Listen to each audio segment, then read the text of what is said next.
Hello everyone, এখানে আমি ডিমের ঝটপট একটা রেসিপি তৈরি করে দেখাবো আপনাদের। দেখেন, এখানে লাগবে পেঁয়াজ কুচি, 2টা ডিম নিয়েছি, আপনারা কমিয়ে বাড়িয়ে নিতে পারবেন। আর মশলা লাগবে জিরা, আদা, রসুন, 3টা বেটে নিলেই হয়ে যাবে, এর বেশি মশলা লাগবে না।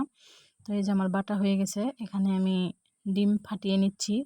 2টা ডিম নিয়েছি বাটিতে, ফাটিয়ে নেওয়ার পর চুলায় যাব। তো এটা হচ্ছে ছোট বড় সবাই অনেক পছন্দ করবে, একবার হলেও বাসায় ট্রাই করবেন। আমার বাচ্চা অনেক পছন্দ করে। আসলে এটা ডিমের ঝুরা ভুনা বলি।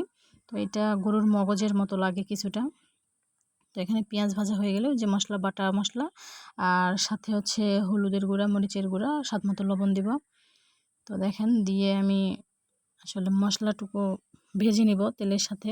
ভেজে নেওয়া হয়ে গেলে এখানে পানি দিব, পানি দিয়ে কষিয়ে নেব, পরিমাণ মতো পানি দিব, দিয়ে এটা কষিয়ে নিব। পরে পানি যখন শুকিয়ে তেল ছাড়বে তখন ডিমটা দেবো। আসলে ডিম আমি দিয়েছি, তবে ভিডিওটা স্কিপ হয়ে গেছে।